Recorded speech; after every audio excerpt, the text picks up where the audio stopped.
Greece, Cyprus, ancient Rome and the Middle East. The University of Sydney's Nicholson Collection of Antiquities is on display at its Chak Wing Museum.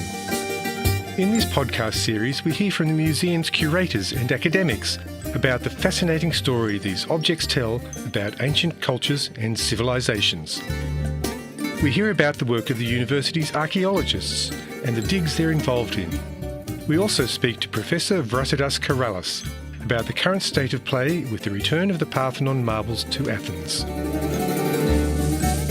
The Nicholson Collection of Antiquities.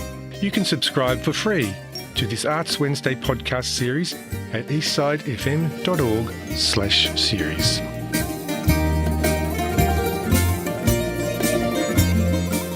Today, Arts Wednesday is continuing its journey through the Nicholson Collection at the Chak Wing Museum of Sydney University. Dr. Paul Donnelly, he's the Deputy Director of the Chak Wing Museum. He's also Vice President of the Near East Archaeology Foundation and Governor at the Australian Archaeological Institute in Athens. His excavations that he's worked on include Pella in Jordan, and he's the co-director of the Zagora Archaeological Project on Andros in Greece. Thanks for joining us today. Great pleasure. Thank you, Paul. Okay, I'd like to, before we get into the collection itself, I'd like to talk a little bit about some of the digs you've worked on, starting with the Zagora Archaeological Project in Andros in Greece. So what can you tell us about the project that's going on there at the moment? So we're in a lacuna at the moment whilst we try and source some Australian Research Council funding.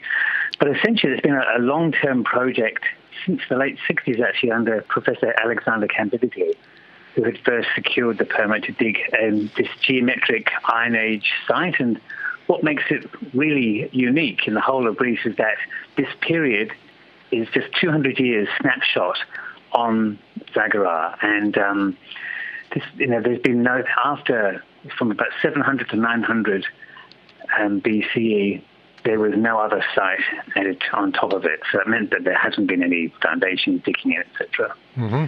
Yeah, so Andros, Zagora and Andros is this snapshot into the Iron Age of geometric Greece, spanning from about 900 to 700 BCE. It was never built on after it was abandoned in around 700 BC, so it means that the state of preservation is quite remarkable, and you don't have to dig down very deep to get down to those levels. So it's quite renowned for both its archaeology, but also its very extreme weather. The winds can be intense, but I have to say, on a good day, it's just the most beautiful site and a really remarkable site for Greek archaeology. Well, 2019 was our last season, and we endured about 40 degrees whilst digging and surveying. So I think people are complaining about sitting beside the pool, but when you're actually having to dig in that kind of temperature, it's quite extreme. We normally dig, however, in October, so it's much better. So what was the significance of Andros in the ancient Greek world? Was it a trading hub, or do we know that? Yeah, well, that's exactly the kind of, we're trying to answer those questions through our excavations, and we have found quite a wide range of material from neighbouring islands and from Athens, which would suggest that there was a great deal of trade happening there. The 900 to 700 BC was a period of political instability, as far as we know, and that would explain why Zagora is on the end of this promontory and very difficult to reach from the sea, but by the same token, still had this trading activity happening, likely through temporary kinds of harbours on beaches each side of the promontory. So it was well connected, but could turn its back on the world when it wanted to. Just for a bit of context, what was the political turmoil that was going on at the time? So at that time, this is following from the Sea Peoples, from a lot of change across the Mediterranean, following into Egypt, follows on quite soon after the Second Intermediate period in Egypt, when it divides into north and south. So there's a great deal of instability across the whole of the Mediterranean. You've also worked at the University of Sydney excavations in Pella in Jordan. And I've just been reading up on that on the Wikipedia entry about Pella, and the University of Sydney team rates very highly about some of the discoveries there. So what sort of things did you find in Pella? So Pella, once again, is a long-term University of Sydney excavation and a hugely significant site in terms of being in the Jordan Valley at an important crossroads, east, west, and north and south for trade. It also was placed on a perennial water system too, so regardless of the time of year, it always had water. So it was an ideal place to have a site, and typical for that part of the world, through the nature of mud brick building and this constant kind of rebuilding over the top of the ruins of earlier dwellings, you get this layer cake of different periods. And so the tell of Pella, which is about 10 hectares, is about 7,000 years of constant human habitation. So when it comes to what you're finding, it really depends on which period you happen to be digging in at that particular time, because it is filled with amazing things. So the time span at Pella is quite a large one compared to, say, Andros, which you said was only about 200 Absolutely. years. Yeah, that's right. So it's and each has its own benefits, of course. So at Pella, you can get this slice of human history and prehistory going all the way back for 7,000 years. Whereas at Andros, you can see a very clear snapshot of life from over a period of 200 years. And I remember there was one season in 2017, I think it was, I was digging at both sites within 6 months of each other, and at Pella I was digging around the 8th century BCE, and the top of where my trench had started was about 2 meters high, and the equivalent period in time at Zagara was under my feet, quite literally, poking out of the ground. So for me it was a very satisfying kind of comparison between the two sites within a very short period. So let's moving on to the Greek collection in more general terms at the Chak Wing Museum. So we've got some artefacts that include bronze, terracotta figures, marble sculptures, jewellery, all sorts of things. So can you give us just an overview of what's in the Greek collection and what periods it comes from? Sure. I think in common with any collection in any museum, there's always a serendipity of who has provided this material, the opportunities for acquiring material. In our case, it all started with Sir Charles Nicholson and his very focused and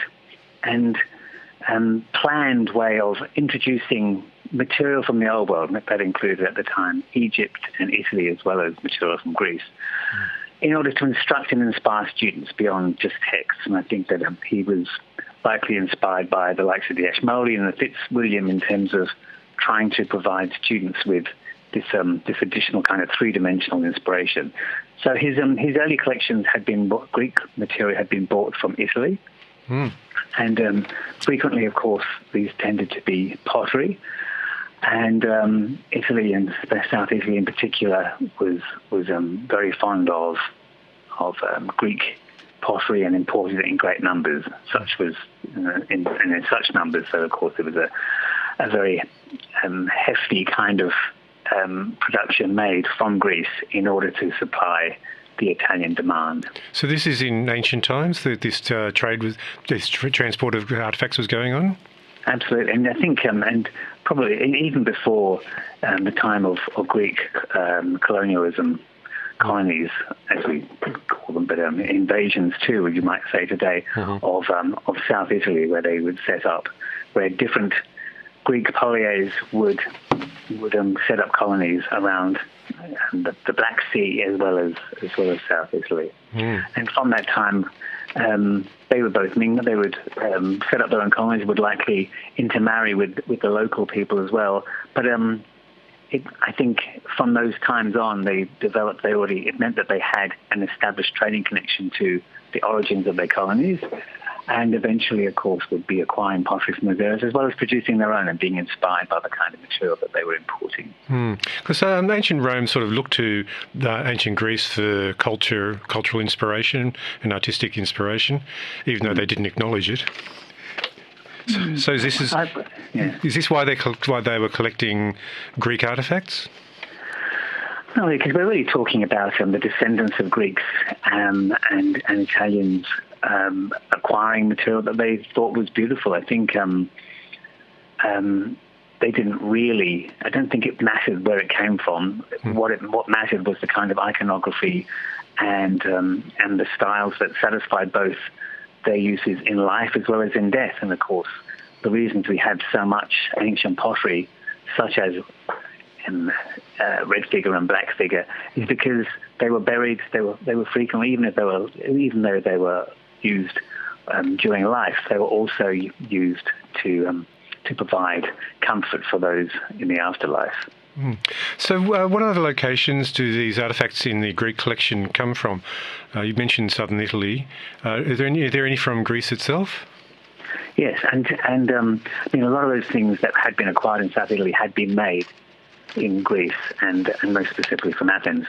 Subsequent to Nicholson's original 700 or so artefacts that had a Greek origin, we've been lucky enough, and once again I talk about the serendipity of how collections evolve. At the University of Sydney, Nicholson was followed by 1903 to 1937. J.W. Woodhouse was an honorary curator. Subsequent to that, A.D. Trendle, through the 30s and 40s, was a curator. And Alexander Camilligis in the 60s through to the late 90s was the curator of the Nicholson. And all three of these gentlemen were Greek scholars. They were specialists in the Greek world. And it meant that they, in terms of developing the collection, they would focus on that part of the world. So are there any standout items in the collection that you particularly like, or you don't have a favourite child, so to speak? I think you always have favourite children.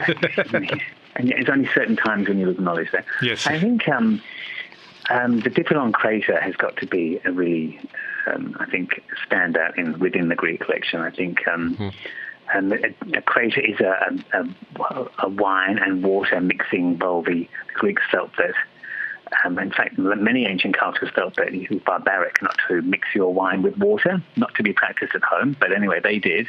And a Dipylon crater was an extremely large grave marker which used the shape. Basically, it's a very large bowl on a kind of pedestal foot.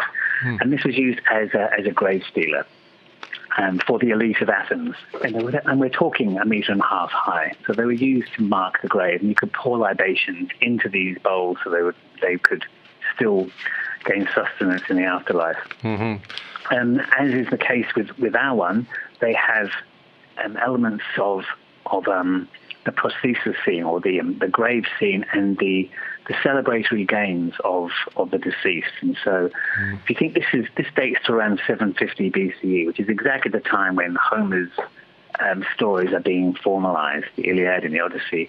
And so this is, we're seeing a physical window into that kind of world, which of course is so celebrated in Western culture. And on our Dipylon crater, you can see 4-horse chariots arranged ready to race, as in the games of Patroclus.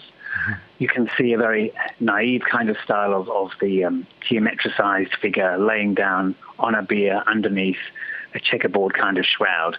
And we think 750 BCE, it's an indication of just, at this point, the fascination with the human figure. And of course, this is the geometric period, so-called because of that geometricizing of the figures, which leads into the archaic and which leads into the early classical and the classical and then the Hellenistic.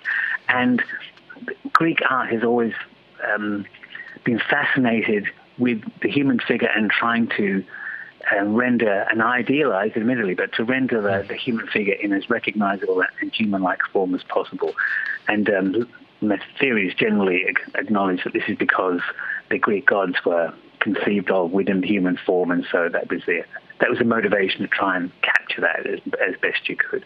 So this Dipylon crater, a rare fragment, and it is fragmented and been put together, of the elite of Athens at a time when Greece was just starting to find its own feet. So you mentioned post the Mycenaean period. Oh, okay. So you mentioned before that Sir Charles Nicholson collected these items with the idea of education. So when it comes to curating these artefacts and objects, what are your aims? Is it more than just education? Is there some entertainment value in it, or there's just to make people think about this? Well, I think that in terms of curating a Greek collection, it's no different to curating any other of our collections. And I think that we're no longer want to or expected to just place things in cases with a small label and expect people to understand what they are and to get as much as they can. These days, we will try to thematically arrange material. And at the Chau Museum at the moment, in our Greek displays, we have themes talking about party people and life after death. And so anyone can come along and they can read the labels, they can enjoy the objects and try and understand, try and get an insight into the way the ancient people lived. I think that from a teaching perspective, I mean, if a lecturer wants to teach the development of Greek style and motifs, then they can still use this collection. It doesn't preclude them from doing that in a more conventional academic way. But I think that it's important to have things as accessible as possible. That's what we like to do at the churches.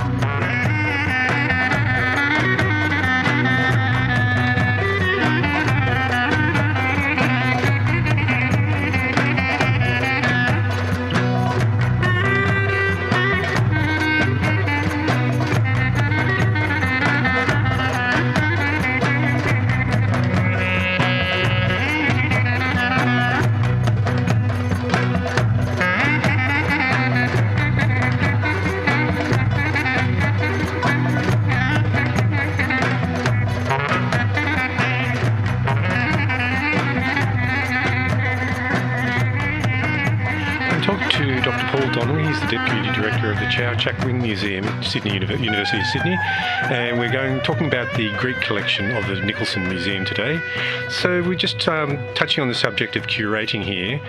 And do you feel that the museum is curating in a way that's different to other museums, other major archaeological museums? You're taking a different approach? I think there's always room to evolve. I think museums are always evolving and trying to find better ways to share their collections. I think something that I think we are doing particularly well is recognising that we're custodians for collections, and we're paying. We're responding more to source societies and source cultures of where things come from. So I think that it's a less paternalistic, less kind of Eurocentric way of dealing with these collections and interpreting them, and trying to involve communities in the material which has come from their part of the world or their ancestors' part of the world in a way that's more respectful and acknowledges those origins.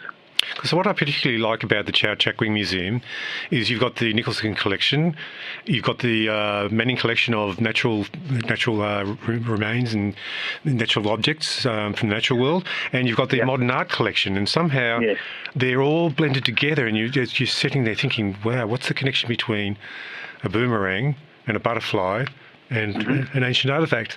So, how do you go about putting these disparate objects together to create meaning? Well, I think that we have 16 different exhibitions in the Chak Museum, and they may be next to each other, but it doesn't. They do stand alone as well.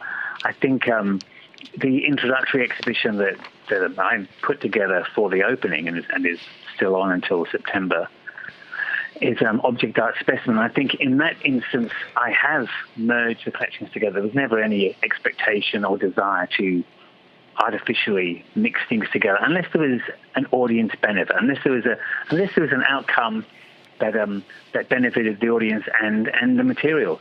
So in the case of Object Art Specimen, I looked at 6 themes, starting off with sex, love and death, and used objects from across our natural history, from our antiquities and from our art to address those issues within that particular theme. And I think that that was done for a particular reason. It was done to demonstrate. It was done to show we've merged 3 collections together. But I think more importantly, that particular exhibition demonstrates the benefits of bringing those collections together. Our other shows are not mixed. We don't mix boomerangs with butterflies. They may be next to each other, but that's. And one day we will, because there will be a benefit in doing that, and there will be a reason to do it. But until then, we're not going to be mixing things together for no reason. So, are you adding new works to the collection, and how are you acquiring them, if you are? So obviously, some collections are more active than others, and so contemporary art is still being produced, and so we will be adding to our collections in that way.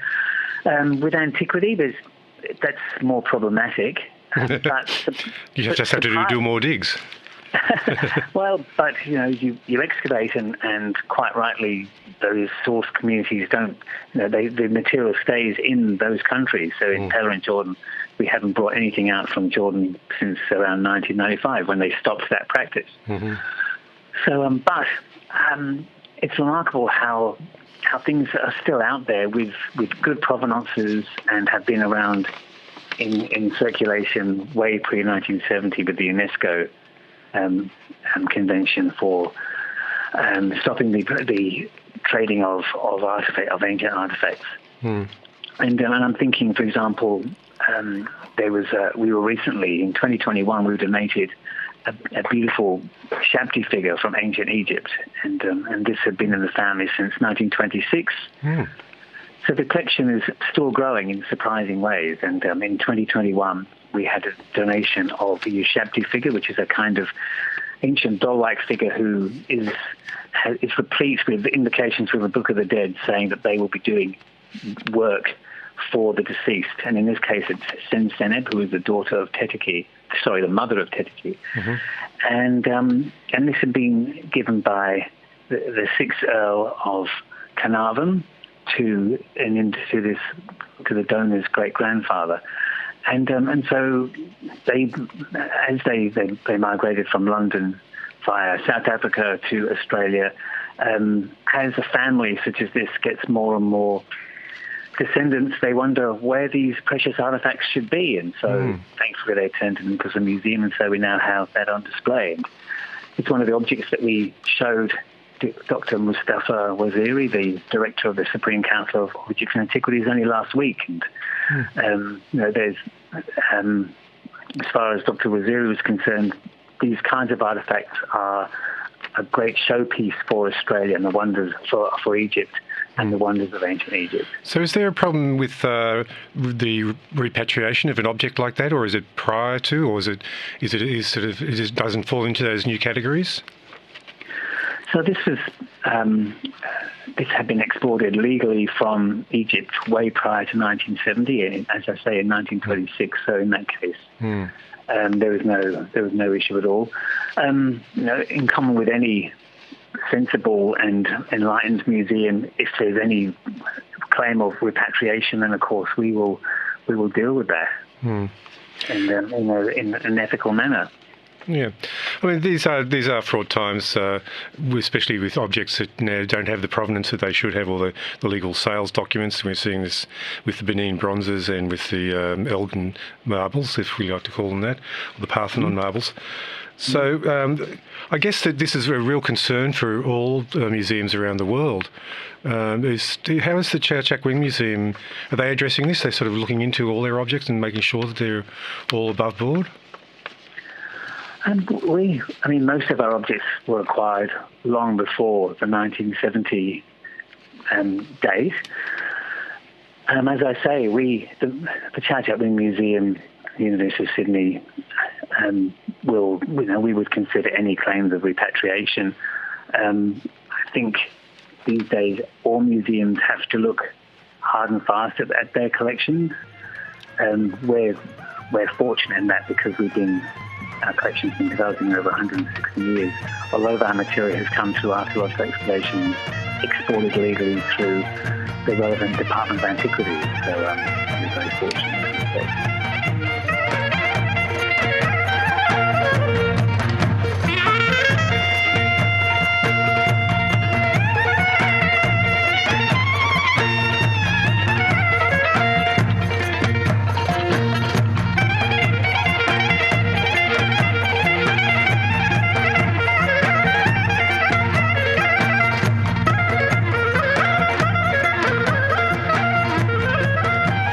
Talking to Dr. Paul Donnelly, Deputy Director of the Chak Wing Museum at the University of Sydney. So we're talking about repatriation, and I mean one of the big things that is on people's minds at the moment is the Parthenon marbles, especially with the opening of the new Parthenon Museum. So what's progressing there? Is there any news about they might come back to Greece? Well, I think you'd be aware of them. There's been a lot of stories about this, and I think there's a lot of goodwill in some sectors of British society, and often at high levels, for repatriating the marbles. I think from being a straight no decades ago, I think people are recognising that the nature of how the Parthenon marbles went to London, having been cut from a standing structure rather than excavated, for example, being acquired during the foreign occupation of Greece. I think there's and now, of course, having this splendid new museum in Athens, the Acropolis Museum, ready to receive them.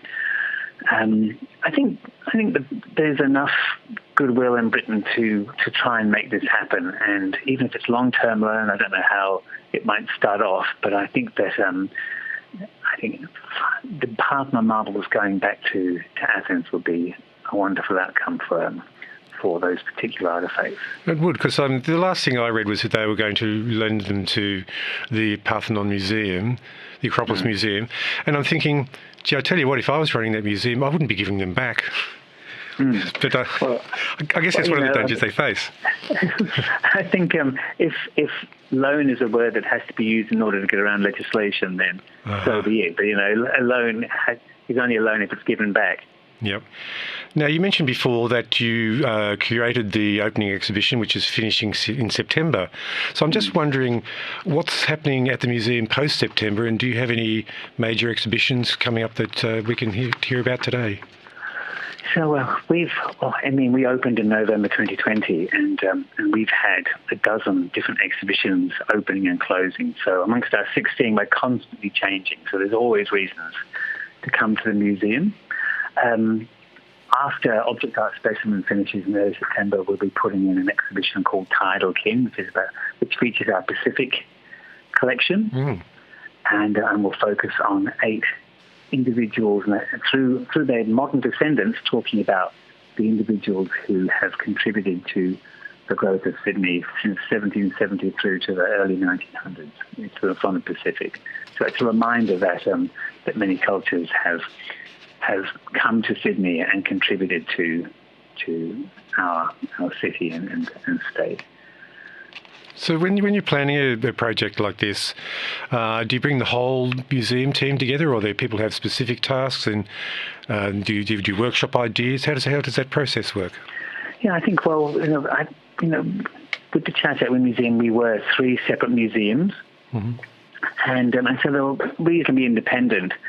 With the bringing together of those 3, I think there's a lot of cross-fertilisation now. And so for the first time, all of our staff are working in the same building. So I think it's an opportunity to really talk across our collections.